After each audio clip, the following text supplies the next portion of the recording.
to start it right now, Meg. Great, thank you. Okay, I will call this meeting of the subcommittee, communication subcommittee to order. Ms. Venneklassen, can you please call the roll? Yes. Ms. Zolotel. Here. Mr. Constant. Here. Mr. Weddleton. Here. And Mr. Rivera. Present. Okay, Thank great. you. Thank you. We have one item on the agenda today, and that is first quarter budget revision requests from the communications subcommittee. Mr. Rivera, would you like to take it away? Sure. Thanks, Madam Chair. So, yeah, for this particular item, I just wanted to know if the communications subcommittee had anything they'd like me to include on the memo that later today will be going to the administration regarding our requests for changes to the first quarter budget. And in particular, I'd like this subcommittee to consider the 2019 to 2021 priorities, and if there are any parts in there that this subcommittee thinks in regards to communications that we could request the administration fund. Thank you. Quick question for you, Mr. Rivera. What is the current status of the funding for the communications aids, and where are we at with that? How long does that go till? Yeah, so that's directly tied to CARES Act funds, and right now we have requests into all three of our aids, so the 2 legislative aid and then the 1 communications aid, to see if they'd be willing to stay with us until the end of April, which is when I suspect we'll be done with the next round of COVID-19 relief funding allocations. Beyond that, though, we don't have any funding. And I will say this is actually, that particular request is already included in the memo. We have requested $150,000 for salaries and benefits for a position. The way that it's framed in the memo right now, it's a special assistant to the assembly that would cover outreach, communications, and a couple of other items that are the 4 staff that we have right now are covering. Okay, great. Thank you. Because they're doing an amazing job. This is just a chance to give them a great shout out, particularly the Assembly 101 series and just the clarifications on the ways you can communicate with the body. I think it's been really fantastic. From a question to the clerk's office, and John and Chris, of course, jump in. Is there any particular requests coming from the clerk's office with regards to communications or any of the work that's been happening or that's been put on the back burner?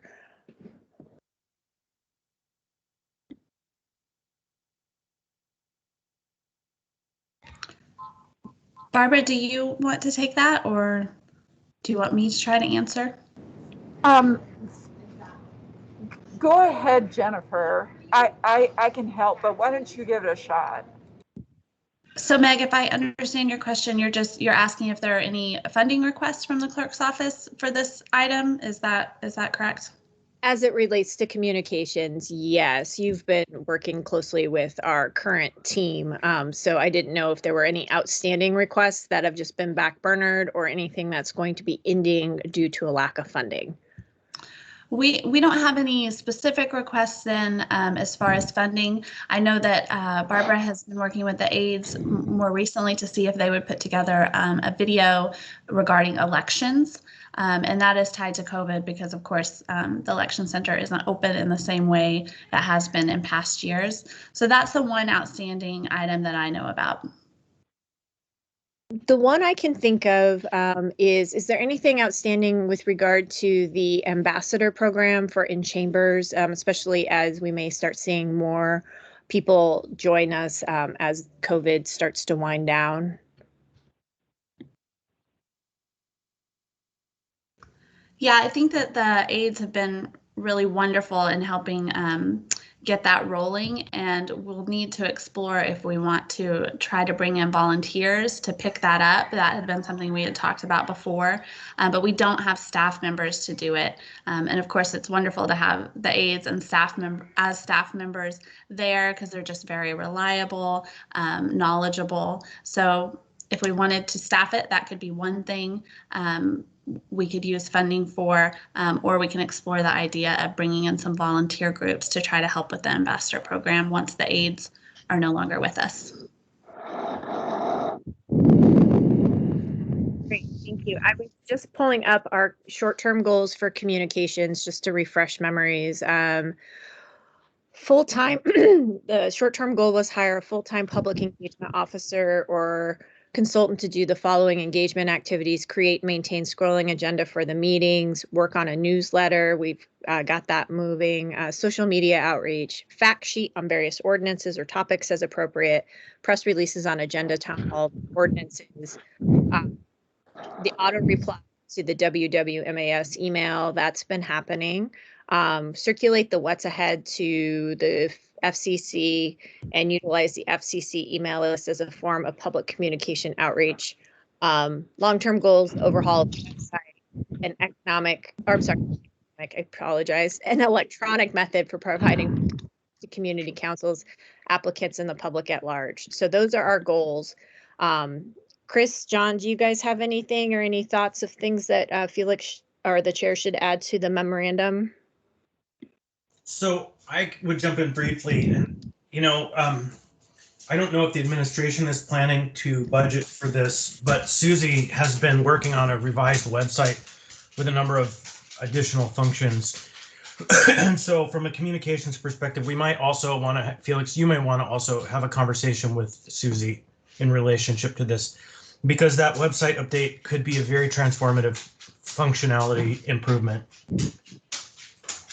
Yeah, thanks, Chris. So we have Barbara, Jennifer, and I have been in contact with Susie, and from what I understand, the website update is going to be not necessarily content driven, but it's going to be design driven.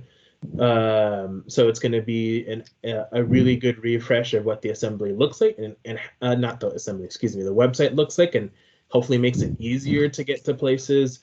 And also I think it makes it more mobile friendly.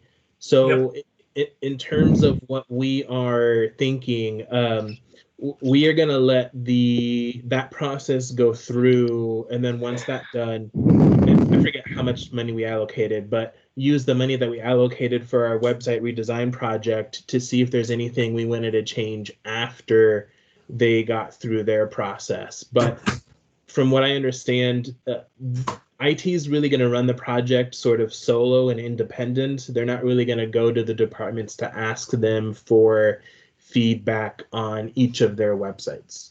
Right, but the key piece that is the nexus of this committee is the methods of communications, and Barbara will be able to affirm we've had a very good process on access to assembly records. It's taken some time, but it's a really good tool that's developed.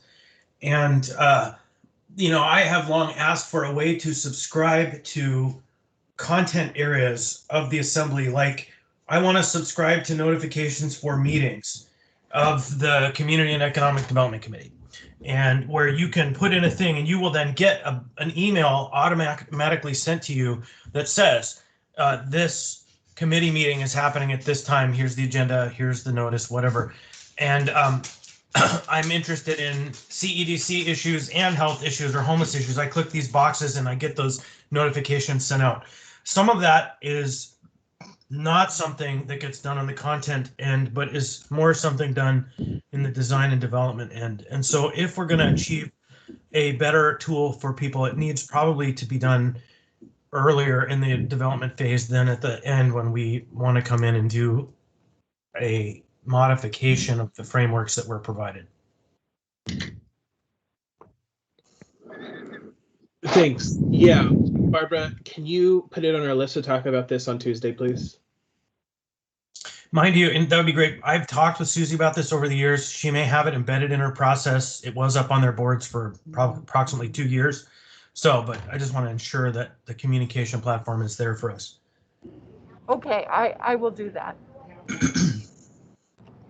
You know, we used to get told you have an RSS feed. Like, oh my God. John, did you have anything you wanted to into the mix here? No, thanks. Okay. I guess, if our aids are possibly going to be done at the end of April, I think having staffed ambassadors at the meeting, I think make good sense, particularly during the summer months, where it might be harder to get volunteers, or that we would really want to staff it for a period of time where we then have an opportunity to transition into recruitment, training, and retention of volunteers. So if I guess I would request that, or would like us to consider maybe putting that on the list. Don't know what the cost would be if it was for those discrete periods of time. So I guess that to me is something that I really want to catalyze that program. I think it's been helpful to have folks in the chambers, and I think that will persist past COVID. Can I ask a question on that? Of course. So, you know, we're having a conversation about the end of the program with the aides that are paid for, and we're operating under the presupposition that that's the way we want to go. Maybe they want to stay or maybe they don't, but we, I believe, should be asking ourselves, do we want to extend that program through the rest of the calendar year, or maybe even for the fiscal year to next June, July, if they're willing and interested, so that we can embed and build and create these programs more thoughtfully? Because this can be done through the incremental funding that's coming to us out of the rescue plan, which should be here soon. And so I want to make sure we have that question answered. That's a really great point, Chris. Thank you. I did have that on my list of potential issues for the rescue plan conversation, and not for first quarter budget revisions. But I think that either way, I guess, I think that because we will be taking up items related to COVID, now for a while, that it may make sense to just do it in that format. The materials produced, again, I can't speak highly enough of them.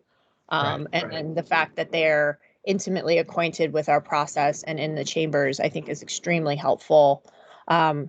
So I guess I would just ask the chair to keep that on his radar either way, and see how that would work with the special assistant position, if it would work in collaboration, or if the special assistant position would be a replacement in some format.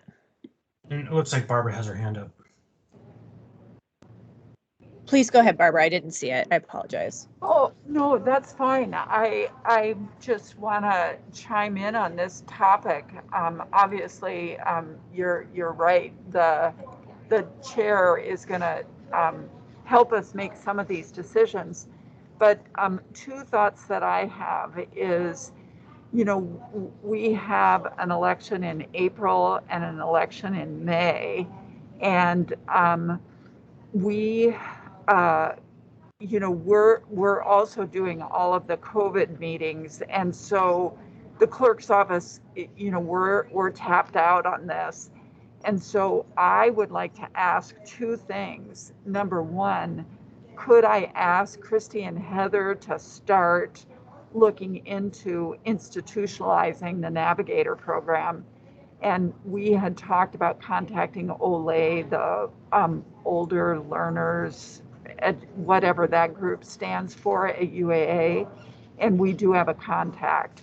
So she's the executive director of that is an election worker. And so we'd like to contact that group and see if they'd like to volunteer and take it over. But I think that one of the issues we have is, what if we end up with volunteers that don't show up? We need this to be institutionalized and to work. And they are awesome because they are there every meeting. So number one, we could ask them to help with that since their contracts have been asked to be extended and they're working till the end of March. But the second thing is, I'm going to echo what I've heard several others of you saying. Should we extend or add money to extend the COVID AIDS contract? The two of them are fabulous. I could not ask for better people to be working with us. Anyway, that's just two comments I have. Either let's get them started institutionalizing it, and do we need money to extend the COVID aid contracts? Great, thank you. Yeah, I think it would be great if they could look at ways to institutionalize the Navigator program. It had been a priority. I think it's become more of a priority with the COVID, with COVID-19 and the work we've had to do, and that we've had different engagement due to COVID-19. Another thought, if they reach out to Ole, is perhaps there's a partnership there also with the Youth Commission, if I've got that right, and that might be another engagement point. But it would be really great to have that engagement by them who've done it with potential volunteer groups to really see if a full commitment is there, or if it's something we need to consider having maybe a hybrid approach of some, like a volunteer and a staff person, because I think it does need to be consistent if once we're doing it, beyond their participation. So if they've got capacity, I think that's a great idea. Chris, John? Yeah, no, I mean, that's why I brought it up, is I don't understand why we would predicate they're going away. Let's figure out a way to keep it. We have the funds, and let's, as Barbara suggested, figure out a way to embed it more procedurally. Yeah, I think it's valuable. I would also include community council people on that list. People who could be navigators. Great idea. Great. Any other considerations? I think we, with what's in the works and what we've contemplated with the website redesign, we're ticking off our goals that are in the assembly priorities. Some just, of course, faster than others. So I think that pretty much covers everything, unless you guys can think of anything that might have been left off, that we have either made a priority that isn't reflected in those priorities, or that we should make a priority. I have a question for, maybe, I don't know if it's Barbara, but if someone wants to be on the email list, like Chris was saying, for CDC meetings, how is that physically done?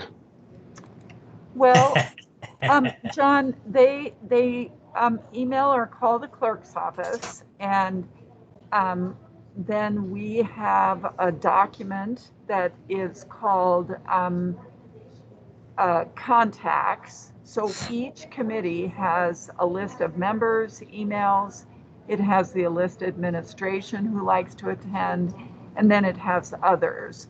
So, John, I think you might remember Patty Wilkins, who contacted us a couple of years ago about elections.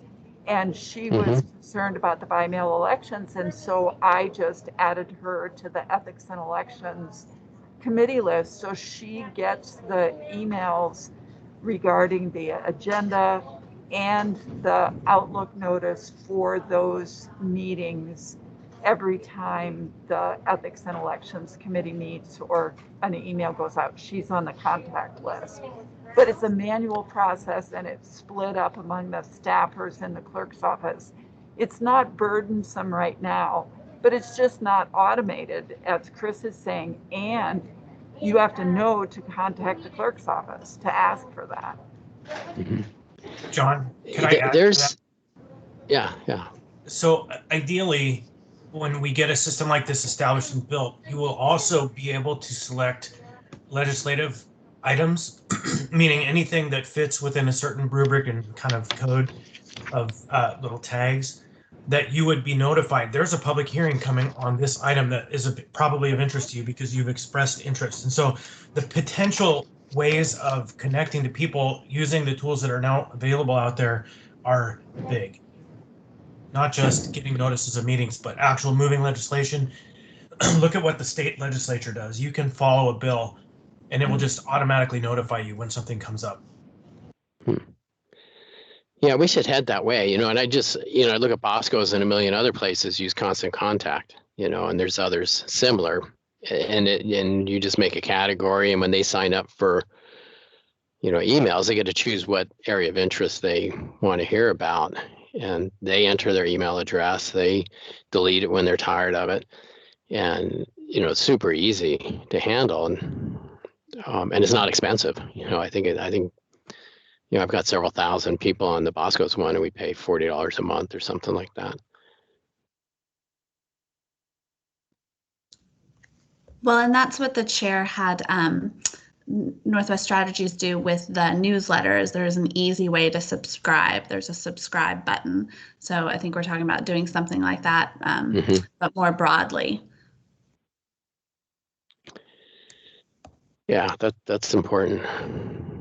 I think it's also important for the administration. I've noticed when we've had leadership changes that prior person who was on an email list for, excuse me, for a committee or something like that didn't end up on the list again. And so that would give them an opportunity to make sure they were on the list that they needed to be on and wanted to be on.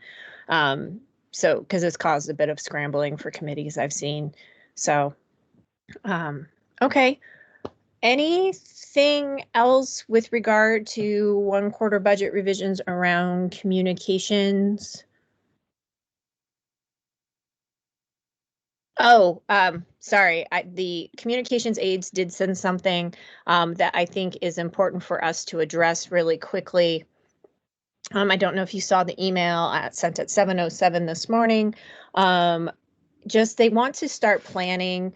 And this might be something for the chair to touch base with them about, but I wanted to raise it in discussion of the American Recovery Plan. It sounds like we're looking for ways to get public input. They wanted us to clarify the purpose of the feedback from the community. Is it ways to allocate the money or input on how the money is distributed, or both, or something totally different? So I think that's a good question to be asked. It's part of Heather Ireland's follow-up to the survey we put out, I believe, about the ease of access to the programs that we did allocate funds to.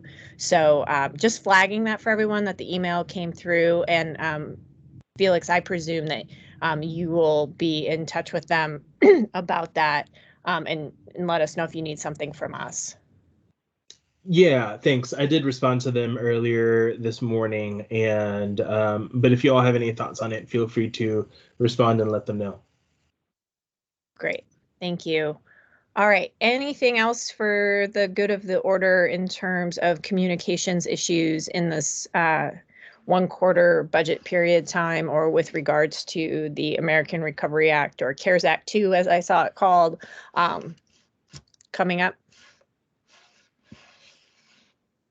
Okay, great.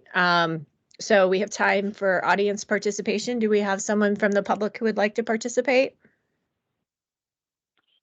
Hello. Good morning, Mr. Hello? Haberman. Yes, I can hear you. You can go ahead whenever you're ready. Okay. My name is Eugene Carl Haberman. I follow the public process. When the public process is done appropriately, decision made by the governing body is more likely the public interest. Title of this meeting is the Subcommittee on Communications. It's under the Rules Committee.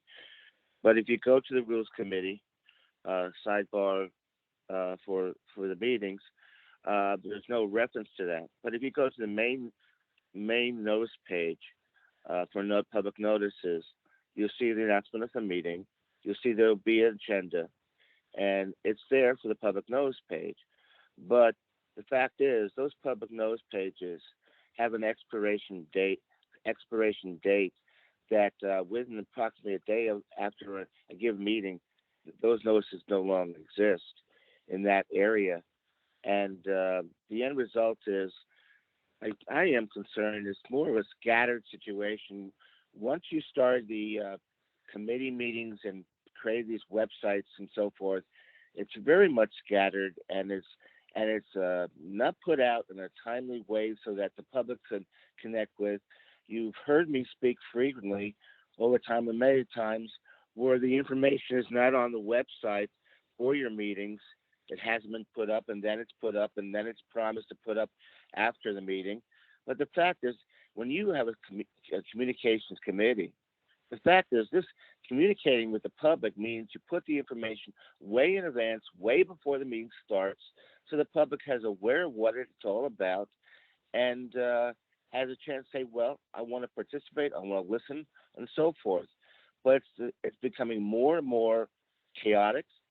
And with all the respect, when you make reference to your staff at the assembly meetings and what they're doing, for the record, as you know, I attend a lot of meetings over the years, but more and more people from the public are coming to me, including press, coming to me at the meetings and asking me questions on what's going on and when it's going to happen and so forth. So I've become more and more asset to everyone in that room, and the end result is the public is more and more aware of it. And over the years, I have provided you constructive criticism to try to improve the situation, but more likely less chance that you're going to do it, but the public's more aware of it. And that concludes my comments with 22 seconds to spare. Thank you very much. Thank you, Mr. Haberman. Thank you for the feedback. Always appreciated. All right, with that, I entertain a motion to adjourn. So moved. All right, guys. See you again soon. Thanks so much for your time.